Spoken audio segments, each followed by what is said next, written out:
Good evening, everyone. Welcome back to the Astro Imaging Channel. We've got another great show for you tonight. Paul Smaglik is here tonight to share his experiences as a newly minted remote imager.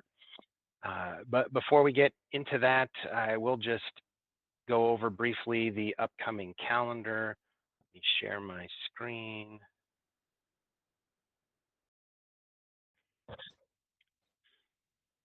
So, and just a couple of programming notes. First is that next week we're off next week for the Easter holiday, so no show next week. And then the following week, Eric is going to talk to us about some animations that he's been putting together of solar imaging. We saw an example of that tonight during our pre-show meeting, which was really cool. And Eric's always coming up with cool stuff, so we're all really looking forward to seeing that. And then the following week, we've got Luca Quaglia to talk about solar eclipse imaging and calculations of the sun, and then Rumen Bodanovsky on updates to Indigo. And I know that we've got a few other potential upcoming guests that we haven't had a chance to get on the calendar yet. Alex was down at NEAT this last weekend and lined up a few folks, so we'll get those on the calendar as quickly as we can. But so just remember, next week, no show, and then the week after, Eric will talk to us about the solar animations.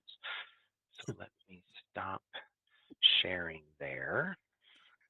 All right, so that brings us then to tonight's presentation by Paul Smaglik about remote imaging, and it seems like remote imaging is just getting more and more popular by the day, really.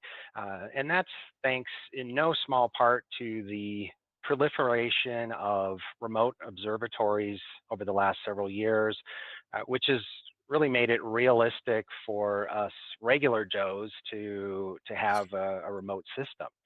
And we've featured a number of remote observatories on the Astro Imaging Channel over the last few years, places like Deep Sky West in New Mexico, the SRO in California, Craig Stock's Observatory in Utah, and Starfront Observatories in Texas, which is where Paul has his system set up. But of course, those of us that have done remote imaging know there's a lot more to it than just plunking down a telescope and connecting to the internet and saying go. There's a ton of little details and things that you need to figure out and get dialed in so that you can have a successful setup. And those are the types of things that Paul is going to tell us about tonight. So Paul, if you're ready, I will get out of the way and hand over to you. All right, great, awesome. First of all, my name is Paul Smaglik. I want to bring up my slide up here now and get everything set. Okay, all right, and we'll begin. All right, so hopefully everybody can see my screen. We're going to talk about, this is going to be an interesting take on my presentation, because when you get older, it gets a little harder to concentrate, the brain goes, and I wanted to make this a fun presentation. It's a lot of serious stuff that I went through for this whole experience. So I properly named An Idiot's Guide Having the Remote, because that's how I felt. And I still kind of feel that way sometimes when doing this. About me. I've been interested in astronomy all my life. I've been very active from 2011. I joined our local astronomy club called the Greater Hazleton Area Astronomical Society in 2011 in Hazleton, Pennsylvania, which is northeast Pennsylvania, hours south from Scranton. I served as a club secretary from 2014 to 2020. Currently, I'm the society director from 2020 to present. So last night I hosted our monthly meeting. for a bunch of people like me who are interested in astronomy and education and all that. So we have a very good active club. Had many telescopes over the years. Right now, I mostly use my Celestron 1100 Edge for observing, and I love that. I love that scope. It's still easy to put on the mount and everything. I just love observing. It's a beautiful scope. And plus, I own several William Optics telescope and started using the area ASI area to do my local imaging. So it got me really interested in imaging, and I've done DSLR and stuff like that, and it was just too complicated. So the ASI air was pretty easy. Our club was very fortunate. We had one on a dark site, and we're under board of 4 or 5 skies. I do community outreach programs with Star Parties, television, newspaper in my local region, and taught the area students astronomy in the region. I have a strong passion to learn the night sky. So I'm a very passionate person. I enjoy the hobby very much, and I love to learn. Um, like I said, it's a serious topic, and make it lighthearted because this is very different, very challenging. You're not there in person to adjust your equipment, how things. And I just want to go through the process that I've been through.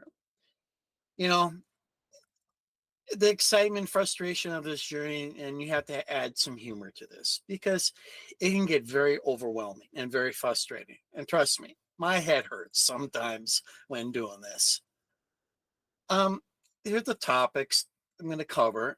Making the decision, decide to do a remote observatory, making the commitment, making a decision, now what, prepping the gear, decide what gear to send, and then testing that gear to set up the telescope rig.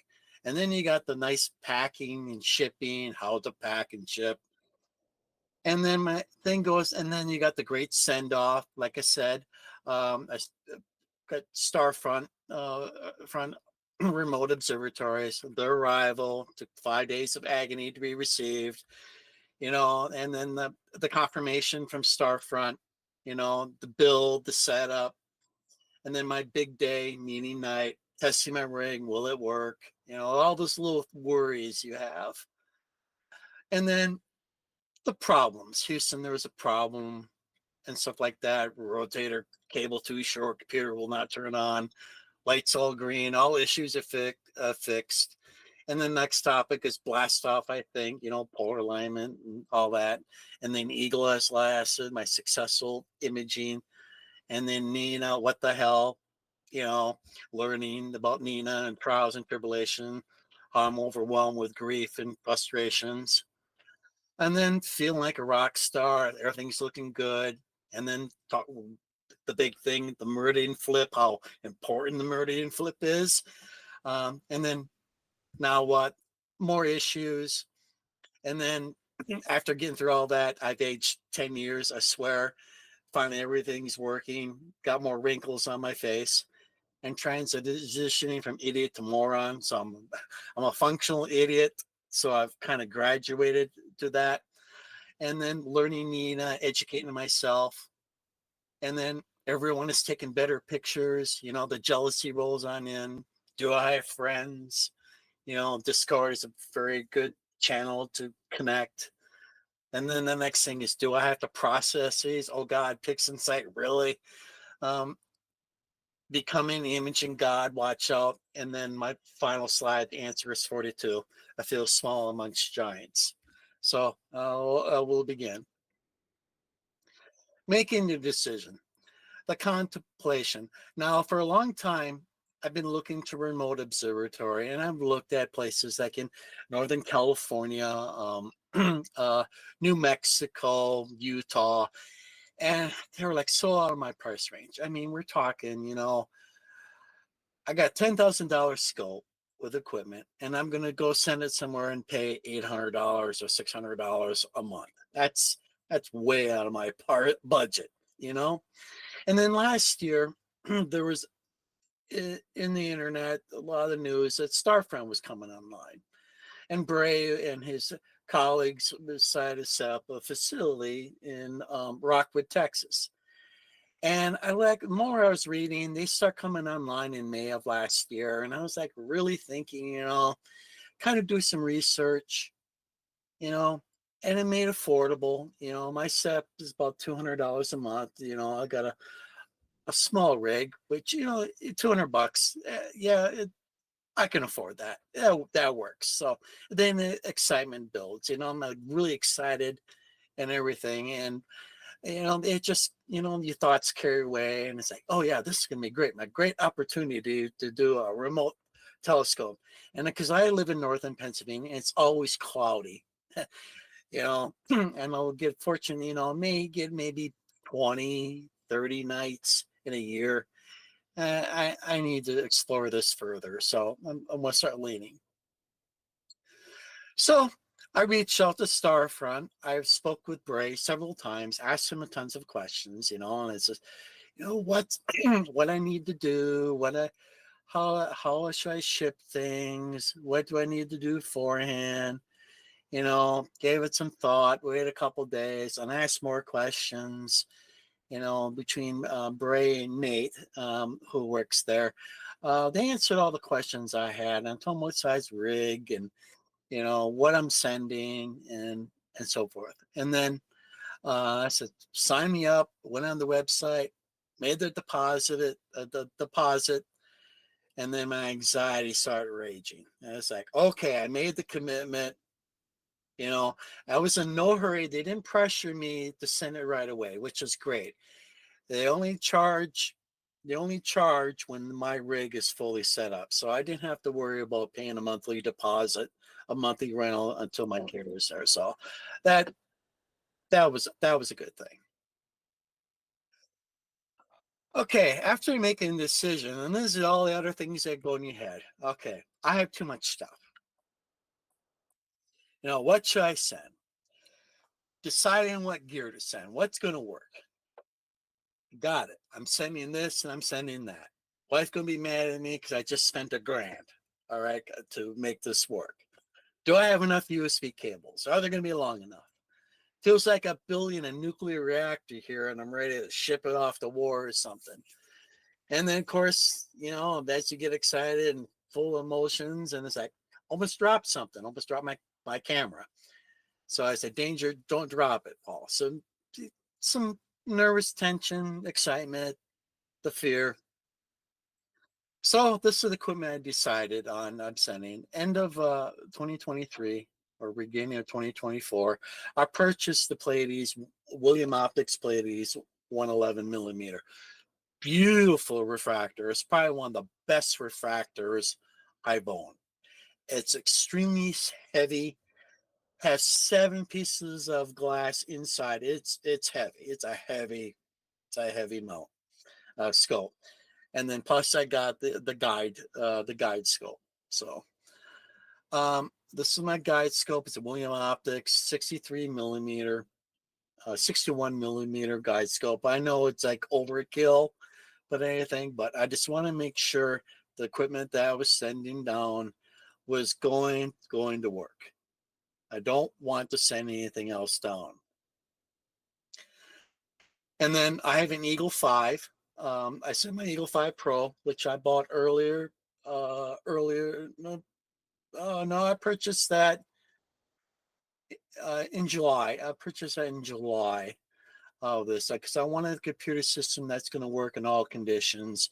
I look at the Nook and I looked at the other with the Beehive or something, of little small computers. But I wanted something that would handle all extremes of weather because it's going to a very hot environment, and I know this is very good. I've been very big Prime Lucci fan for years. I did have an Eagle 3 years ago, and I loved it. It's a great, so I decided to commit this one. So it controls my whole rig, and I'm very, very happy with it. This is the Eagle interface I want to show quickly, how I interface.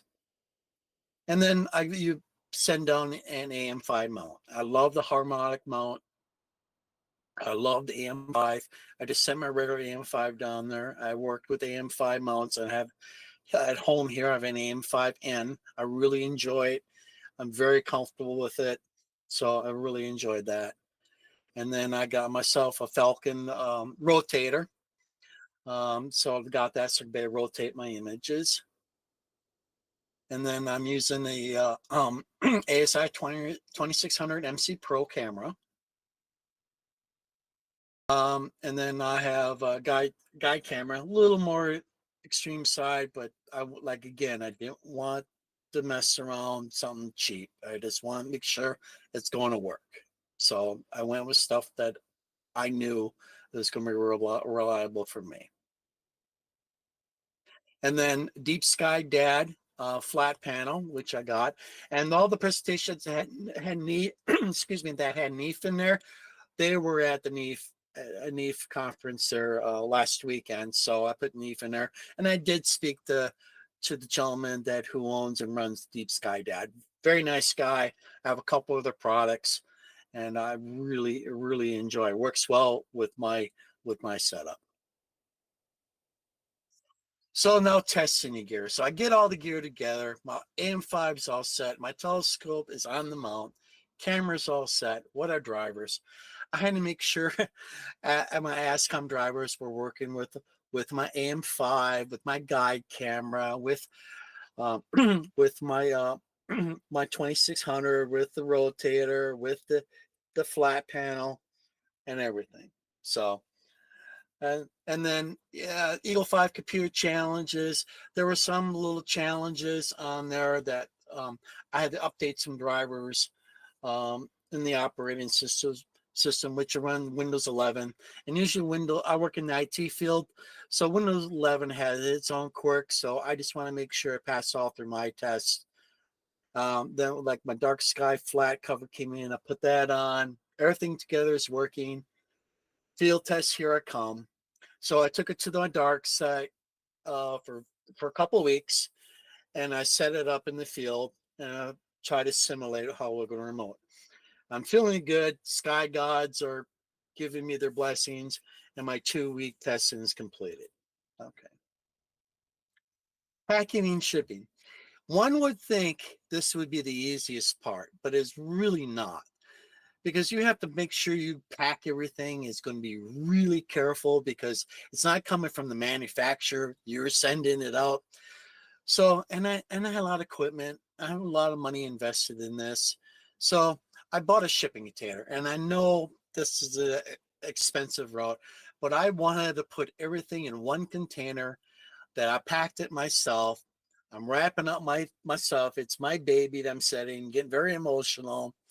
Make sure everything's well packed, and then I had a couple spare sleeping bags, so I put them in there for just in case UPS is going to screw up and they actually moved it around in their trucks. And then I got a padlock and I locked it up.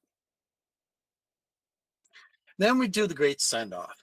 So need to help to lift the container. Thank God my son Gabriel was helping me lifting the container onto my truck and then off to the UPS store. And then at my local UPS store, I asked them to help me offload it off my truck. And I'm very fortunate that the container had wheels, so roll on with baby in tow. And I get the answer, you mean there's a weight limit? No joke. My rig, the maximum you could send was 150 pounds. The cutoff was at you cannot ship anything with 151 pounds or more.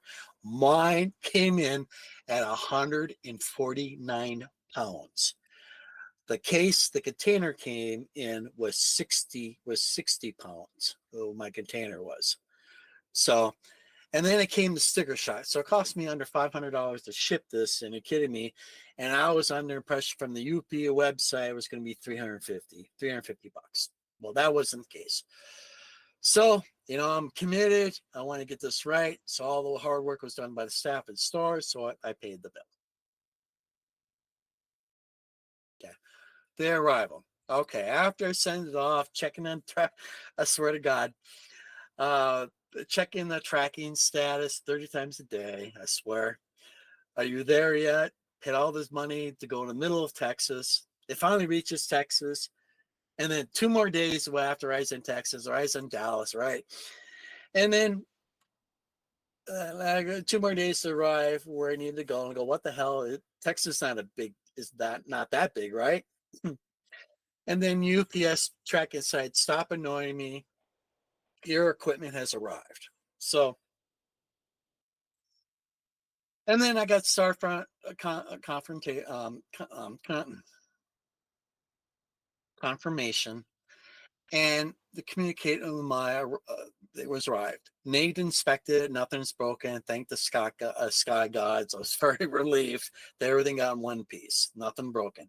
They told me I did an awesome job packing, but I did overcompensate it for it. Better safe than sorry.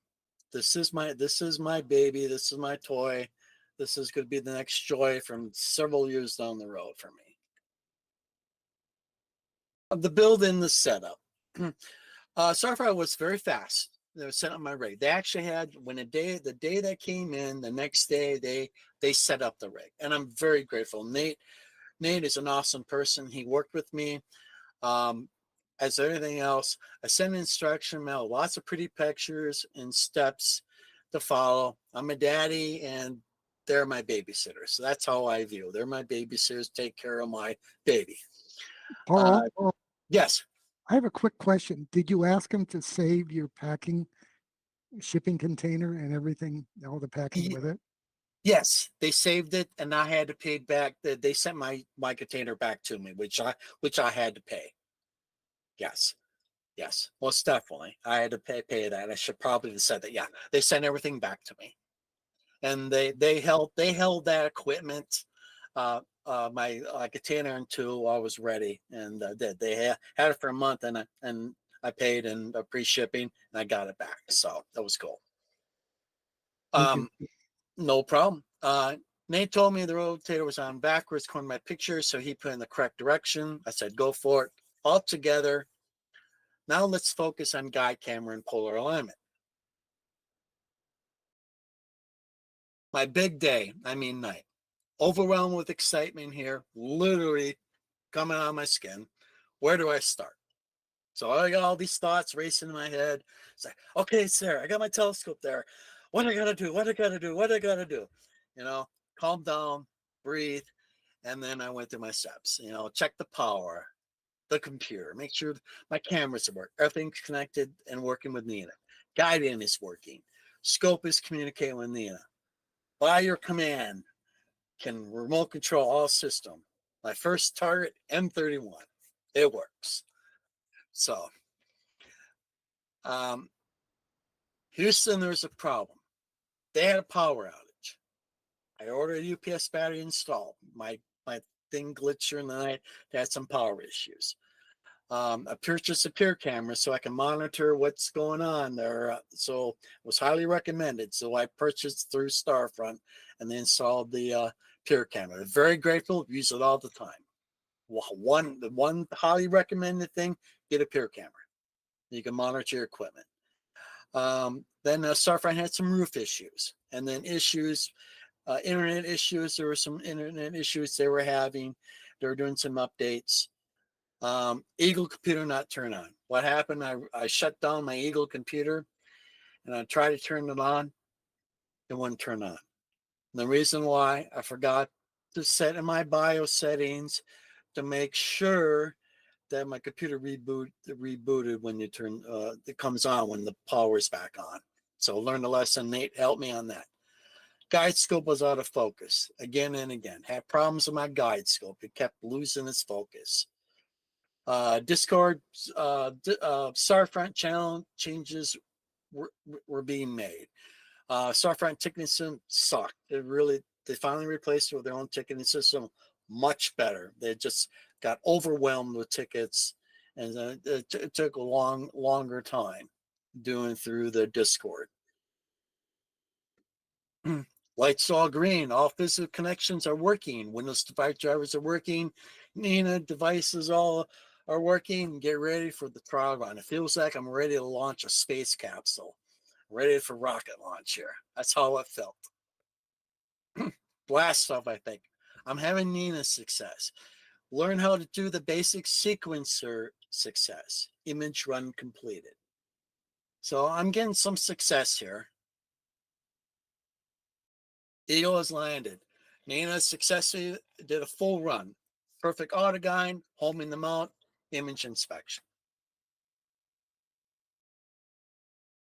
There's my camera and my N.I.N.A. Everything is looking good. Now, next thing is N.I.N.A. What the heck, right? Learning about N.I.N.A. As a person who has no experience in working with N.I.N.A, this is a very big challenge for me. It comes down to it, it's a very easy program, but there's a lot of nuances to it. I'll learn. I watch so many YouTube videos on N.I.N.A. I probably watched all out there through YouTube on all different podcasts. Then I learned about the advanced sequence task. You know, what can go wrong will go wrong. I'm just telling you that up front. It's frustrating. It can be. And again, you know, and I had some problems with the N.I.N.A, as you see, you know, car ran into a light pole, you know, a little confused. It's challenging, you know, like I said, I did not have the N.I.N.A background experience. Like I said, I came in from the ASI era. ASI era is so different, you know, compared to this. So there are two different worlds. You know, you can some relate the information from ASI era to N.I.N.A. Only some. The only part that really kind of connects very well is the auto guiding. All right. Feeling like a rock star, okay? I'm doing a successful advanced sequence run while my image is starting to look like something. Auto guiding is working great. Day after image view, oh God, what now? It's like, okay, I ran into a problem. Let's talk about meridian flip. I'm letting you know, meridian flip is a very important thing to learn when you first start doing remote imaging. It really is. You know, I learned that very well. So over half my images were having star trails. What the heck? Okay, what am I doing wrong? I was autogyne perfect. I have no problem with anything else. And then I'm reading online, I'm reading and researching and go, meridian settings. Okay, let's talk about meridian settings. I think that's kind of important. Well, I learned that pretty well. So I learned about the meridian settings in N.I.N.A. Also learned about the meridians settings in PhD too, you know. Several nights of testing and frustrations because I was getting so frustrated. More testing, YouTube, Dr. Google research, and finally success. I'm getting through. So I put a slide in here all about meridian flip settings. This is very important, a good lesson to learn, because this is one of those things you really don't think about until after the fact that something is happening, going on, and that's my thought. So I learned this lesson very well. Okay, now what? Telescope mount are stalling. Image it sucks. Telescope and equipment too heavy for the AM5. Counter ordered 3 different times. Adjust the meridian flip in N.I.N.A, adjusted settings in PhD, adjusting the RA and deck aggression settings. Very limited YouTube about autogyne with AM5 and PhD videos on YouTube. There's only one I found, and it was very, very briefly. So I finally have resolution. All right, I solved. There was a balancing issue. Apparently I had. I was pushing the limits of my M5 because I was practically, what was it, 36 pounds, 37 pounds. I was pushing the limit on my M5. So talking with ZWO and gave them my weight of my equipment, and they suggested, you know, I need to put counterweights on there. And I finally got a resolution. Finally got things ready, solved. Going through all these different trials and tribulations, the quirks in N.I.N.A. N.I.N.A's, like, it's an open source program. There's bound to be some bugs, and I've probably encountered a few of them. And then there's also different plugins, Hocus Focus, use that for focusing. That has some quirks too, which I worked around. And research is very time consuming. Always testing and fixing. My head hurts. I'm putting all this effort, a lot of effort to making things work. So,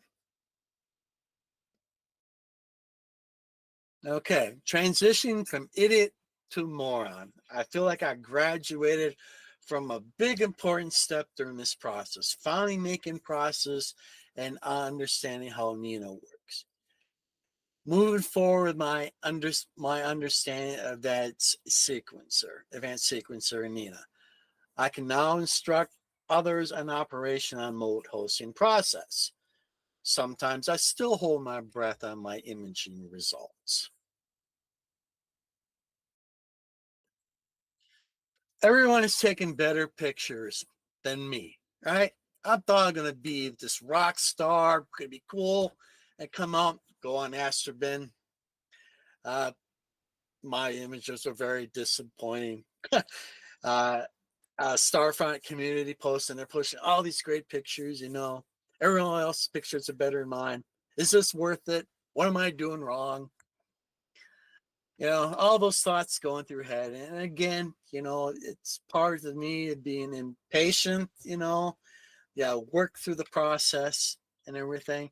And those things do pop up. I don't care how good of an experienced amateur or astrophotographer, these things come up in your mind. They have to.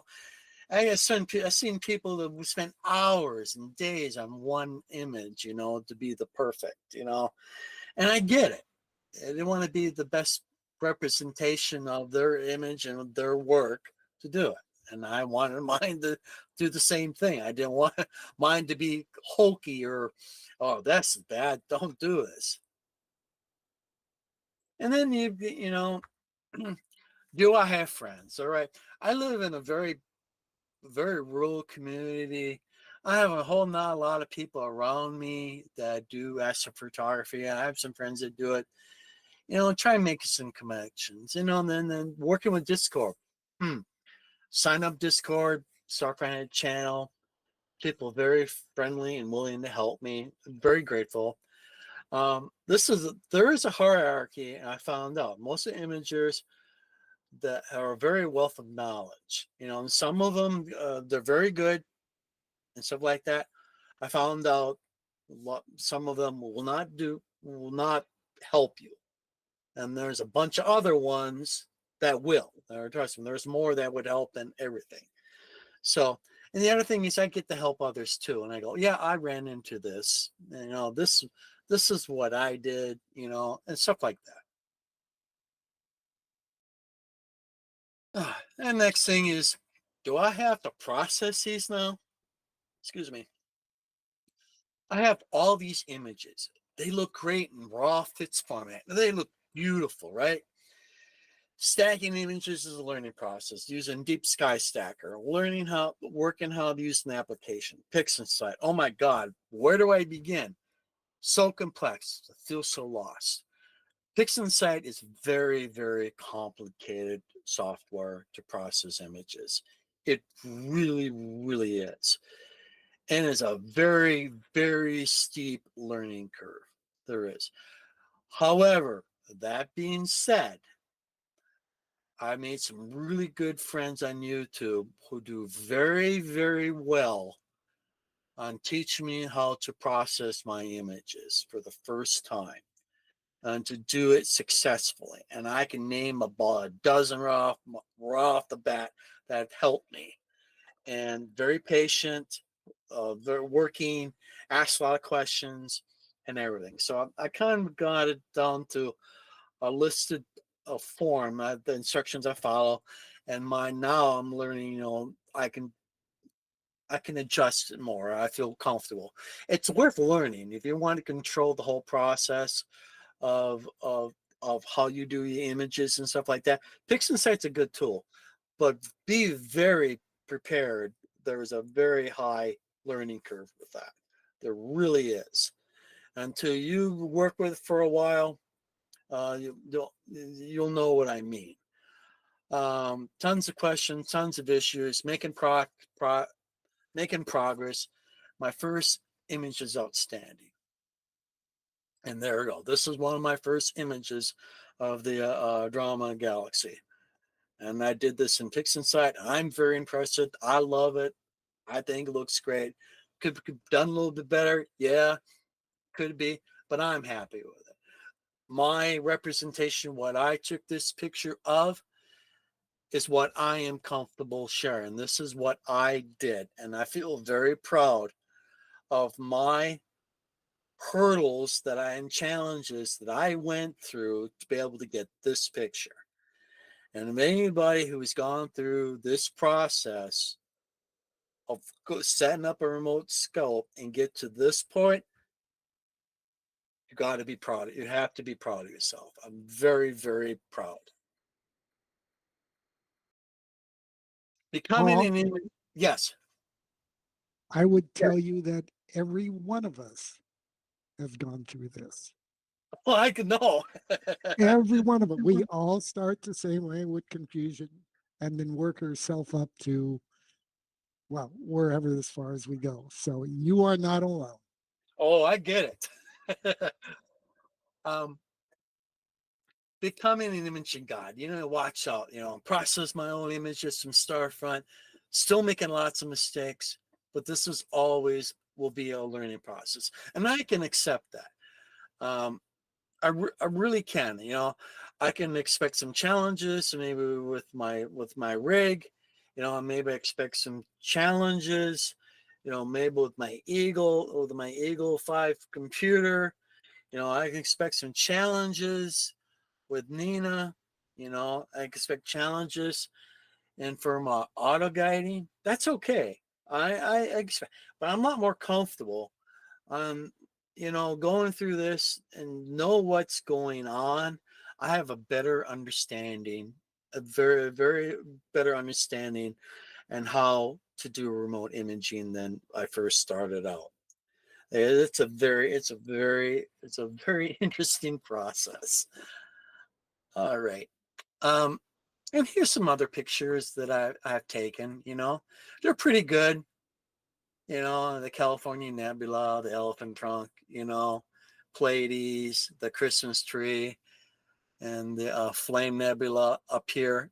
They're good. They could be done better, yeah, granted, but not bad. I'm very impressed. Like I said, it's an educational process, and a lot of things I picked out and determining my best time. Most of my images I take a whole slew of them at 5-minute exposures, which of this and do hours and hours and hours of data like that, stream for weeks and weeks and like that. I can handle. That's why I'm comfortable. Maybe if I want to push it up, maybe 10 minutes in the future. Who knows? This is what I'm comfortable from right now. So okay, I'm a big fan of Hitchhiker's Guide from the Galaxy. I have to throw this in there. I'm very old school from back in 1980s. The answer is 42, no matter what the question is, about the life, the universe, and everything. So I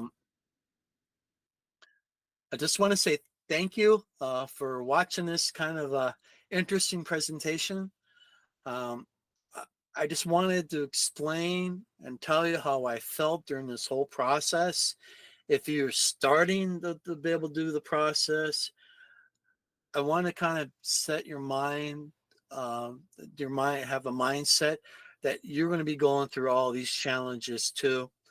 And the other thing is, if wherever you pick, if you go to choose Starfront, the staff there at Starfront are awesome people. They really try to help you. I cannot praise them high enough for them helping me. And they have over 330 telescopes right now. And I can say by the end of the year, this year, they'll probably have well over 500. And they treat our equipment good. They inspect our equipment. They look at it. They'll let you know if there's a problem. They usually respond if you have a problem. If it's if you have an urgent request, you've got your scope there, they'll respond there in a matter of hours. If it's just a general question, usually like a day or anything like that. But I just wanted to do a loud shout out for Starfront to giving me the opportunity to host my telescope, my baby, down there in Rockwood, Texas, and help me learn through this process. And I really am very grateful and very blessed that I have an opportunity to be able to do this.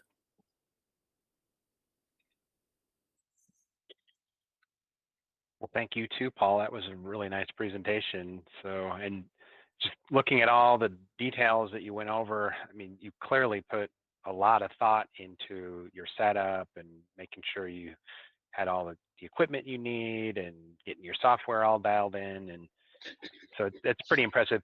And maybe I missed it, but did you, how long would you say it sort of from, from when you started, okay, I'm going to go do this, to when you got your, system packed up and sent out there? How long were you working on all that, would you say? I was working on, I made the decision to go with Starfront in September, because I had a lot of questions which I asked. And then I made the commitment, which gave me a month to do my testing, put everything together. So I sent it out in the first week of October. Got there the second week of October, and out there, and then they had that set up. Going through all the processes and challenge led from the last half of October all the way to the middle of January to get all my issues worked out. And the other thing is, I could have spent more time, but I have a day life and work life, so I can only do what I could. But that took me. It took about the middle of January, which I felt very, very comfortable with it. So, and I'm very grateful for the help that I get. Hopefully, when people who are very interested in doing this, to give a lot of thought, and hope this will be some type of guide to what to expect. Well, I think Paul, it you will have be. a site on AstroBin, right? Yes. And if someone wants to look you up, do they just use your name? Yes. Yep. I'm there. So, Paul, one of the things, I mean, I've not tried to go remote yet, and I don't know if I ever will. But one of the things I heard you got to do is make sure everything is working before you send it off to anything. Did you know N.I.N.A? Did you know N.I.N.A before you shipped it off to Texas? Did you know N.I.N.A? a little bit. Some of these things, a little bit. Yes. Okay. A little bit. I got familiar with enough to be able to do some stuff when I did my testing. I worked with the plugin, the 3-point north alignment and stuff like that. So I worked with basically, Okay. I felt was I had some alternatives. One, I could just get a basic framework how N.I.N.A works, and then I'll kind of figure everything out as it went down the Starfront, and that's what ended up happening. I understand the basics, and I understand some of the framework, but I did not fully research and went into N.I.N.A before I shipped it. I kind of did it after the fact, and the reason why I did after the fact because I was so excited. I wanted to get it there, and then I wanted to play. So, except you cannot reach through the internet and grab hold of that USB cable or anything else for that matter. yes, Once it's out there. One of the yes, big things we all inherently know, but until it actually occurs to us that, oh, I just can't change that setting because it's physically not there anymore. no, it's not. So I got to admit though, the staff there at Starfront, if I need a cable or anything like that, they're like on it. So I haven't had no complaints so far. So it depends how big they get and stuff like that, if they're going to have that kind of time to be able to do that. So I wanted to say something. Thank you for being here, Paul. And in that sense, what I mean is that you are an example of what we say when we're trying to recruit presenters. Paul is not yet the master imager that he wants to be. And sometimes when I'm asking people if they'd like to present on the Astro Imaging Channel, they say, I'm not really, they're better. No, there aren't better people than you are to tell people what goes into astro imaging and doing other astro imaging. I am not a particularly great astro imager, but I can explain some things. I can read about it, figure it out, and explain things to people. And you guys can do that too. We need more volunteers to keep this thing living and growing and keeping on. Okay? So please, I just spent a weekend at NIF trying to recruit presenters for you guys. And even there, please, I mean, honest, just if you've got something to say, you've learned something, even if you're on that first step of the Dunning-Kruger curve, you can go ahead and tell us about it. Okay? Understood. So with doing this, I'm going to have very much several years of enjoyment of learning to become a master astrophotographer. If I get there, that's fine. But I'll tell you one thing, I am going to enjoy the journey. That's what it's all about. Several years is a good start. Yes. It's that the journey is when I sometimes, get 90, when I get 90, I will be pretty darn good by then. and we never stop learning. No, God, no. We never stop learning. The journey never ends. By the way, after the program is over, we always kind of sit around and chat if you'd like to stay with us. Sure. Or if you'd rather go to bed in Pennsylvania, you know. We're good.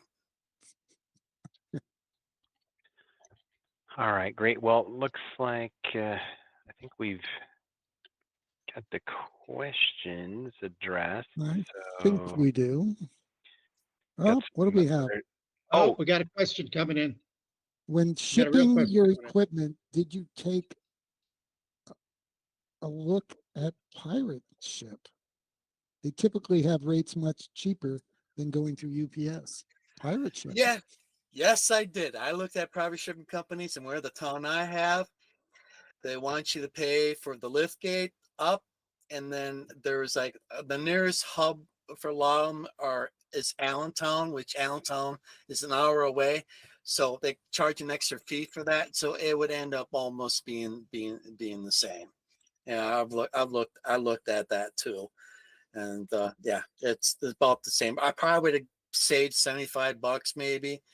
But I've used UPS for many years. I'm very comfortable with them. So that's the route I took. So, you know, when I asked you about your shipping container, I would have kind of preferred to leave it out there just in case you ever have to pack everything up and then ship it back to you. Yeah, well, the thing is, they do not have the room. Yeah. Basically, what they do, they let it sit outside. Basically. Oh, that's no good. No, I got quite invested in that container. Yes. Another question came in from Jim Bishop. How do you exfil? I don't know what that means. Exfile your data from SFRO to your local PC for processing. What I do is I use Google Drive. I just put upload. It automatically uploads to my Google Drive, and then I have a computer at home here that automatically downloads it to my computer. And then once I verify the data and stuff like that, I free up the data at Starfront, and so I have plenty of disk space because it can fill up pretty fast. For disk space for my images. So, but that's what I do. I think the file sharing services, one of them is kind of the easiest way to go. I use Dropbox personally, which works real well, and I use Dropbox a lot for other things. So, but Drive certainly it'll also fill the bill as you pointed out. So, Yes. but that's one I of the did things use- now that you're learning, right? Is you're getting all Right. this data. It just keeps coming and coming. Keeps coming. I do want to mention I did use OneDrive. OneDrive can be very quirky because it's Microsoft, but it can mess up the file synchronization. So that's why I went with Google Drive. I haven't had any issues. And then also the other fact, for remote controlling your computer, the other fact is that I use Google Remote Desktop to remote into my computer. That has seemed the most problem-free. The another one I've used is AnyViewer, which is another good product. But if you use like Team Remote or Team Viewer or anything like those, they're quirky. So I trust the Google Remote Desktop much better. It's very easy. It's a very smooth transition. It feels like you're right there working on your computer. You mean Chrome Remote Desktop? Chrome, yeah, thank you. Chrome Remote Desktop. Chrome, Yes. yeah, it's pretty reliable. Not everyone trusts it. But if you want to share it with other people, probably AnyDesk is a good alternative. But Yes. Chrome Remote is pretty good Yes. and free. We always like Yes. free. Yeah. Yes. Free is good. Free is Always. good.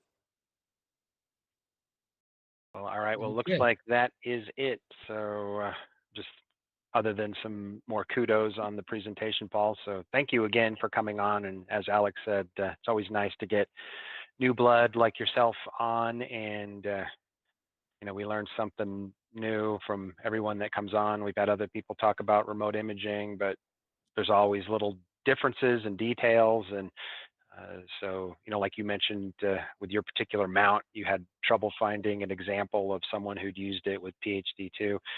Now there's another example of someone who's used that mount on Exactly. YouTube.